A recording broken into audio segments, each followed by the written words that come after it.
പാറശാല സ്വദേശി ശ്രീജിത്തിന്റെയും ബാലരാമപുരം നീടാനൂർ കോണം നെല്ലിവിള സ്വദേശി ശ്രീതുവിന്റെയും മകൾ ദേവേന്ദുവിനെയാണ് വാടകയ്ക്ക് താമസിക്കുന്ന കോട്ടുകാൽ കോണം വാറുവിള വീട്ടിലെ കിണറ്റിൽ ഇന്നലെ മരിച്ച നിലയിൽ കണ്ടെത്തിയത്.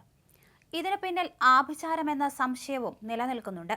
ശ്രീതുവിന്റെ സഹോദരൻ ഹരികുമാറിന് അന്ധവിശ്വാസം കൂടുതലായിരുന്നു. 24 വയസ്സായിരുന്നു ഹരികുമാറിന്. ഹരികുമാർ ജോലിക്കൊന്നും പോയിരുന്നില്ല. ശ്രീതുവിനും കുടുംബത്തിനും സാമ്പത്തിക ബാധ്യത മാറുന്നതിന് പൂജകൾ നടത്തുന്നതിനും മറ്റും ഹരികുമാറിനെ ഏർപ്പെടുത്തിയിരുന്നുവെന്നാണ് സൂചന. ആഭിചാരക്രിയകളുമായി ബന്ധമുണ്ടോ എന്ന് പോലീസ് സംശയിക്കുന്നുണ്ട്. സഹോദരിയെ ഇഷ്ടമായിരുന്നെങ്കിലും കുട്ടികളെ ഇഷ്ടമല്ലായിരുന്നു ഹരികുമാറിന്. ഈ കൊലപാതകവുമായി ബന്ധപ്പെട്ട എല്ലാം പോലീസ് അന്വേഷിക്കുന്നുണ്ട്.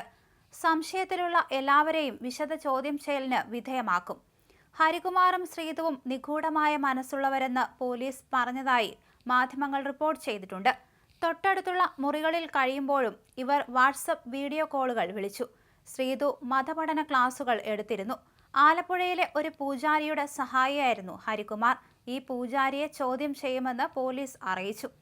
ഹരികുമാർ പല സ്ത്രീ പ്രശ്നങ്ങളിൽ കുടുങ്ങിയപ്പോൾ രക്ഷിച്ചുവെന്നാണ് ശ്രീതു പോലീസിന് നൽകിയ മൊഴി.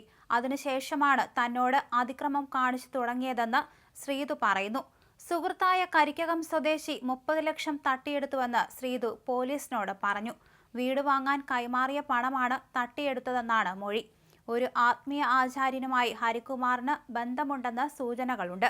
ഏറെക്കാലം പൂണൂലിട്ട് കൊല്ലത്തുള്ള ക്ഷേത്രത്തിൽ പൂജാരിയാണെന്ന് എല്ലാവരോടും പറഞ്ഞിരുന്നു. ഇടയ്ക്കത് മതിയാക്കി വീട്ടിനുള്ളിലായി. ഹരികുമാർ ആലപ്പുഴയിലെ ഒരു പൂജാരിയുടെ സഹായിയായിരുന്നുവെന്ന് രീതിയിൽ റിപ്പോർട്ടുകൾ വരുന്നുണ്ട്. ശ്രീതുവിന് ദേവസ്വം ബോർഡിൽ താൽക്കാലിക ജോലിയുണ്ടെന്നാണ് നാട്ടുകാരോട് പറഞ്ഞിരുന്നത്. അടുത്തിടെ തല മൊട്ടയടിച്ച ഇവർ ക്യാൻസർ ആണെന്ന് പലരോടും പറഞ്ഞിരുന്നതായി പ്രദേശവാസികൾ പറഞ്ഞു. കുഞ്ഞ് ശല്യമാണെന്ന് ഹരികുമാർ 2 ദിവസം മുമ്പ് പറഞ്ഞ് ഭീഷണിപ്പെടുത്തിയതായി ശ്രീതു പറയുന്നു. കുഞ്ഞ് കരയുന്നതും ശബ്ദമുണ്ടാക്കുന്നതും ശല്യമാണെന്നായിരുന്നു ഇയാൾ പറഞ്ഞത്. ഉറങ്ങിക്കിടന്ന കുഞ്ഞിനെ ആരുമറിയാതെ എടുത്തുകൊണ്ടുപോയി കിണറ്റിലിട്ടെന്നാണ് പ്രതിയുടെ മൊഴി. സഹോദരിക്ക് കൊലപാതകത്തിൽ പങ്കില്ലെന്നും ഇയാൾ പറഞ്ഞിട്ടുണ്ട്. ശ്രീതുവിന്റെ കുടുംബത്തെ വലിയ സാമ്പത്തിക പ്രശ്നങ്ങൾ അലട്ടിയിരുന്നതായി പോലീസും നാട്ടുകാരും പറയുന്നു. പണം കടം നൽകിയ പലരും വീട്ടിലെത്തി ബഹളമുണ്ടാക്കിയതിന് നാട്ടുകാരും സാക്ഷികളാണ്.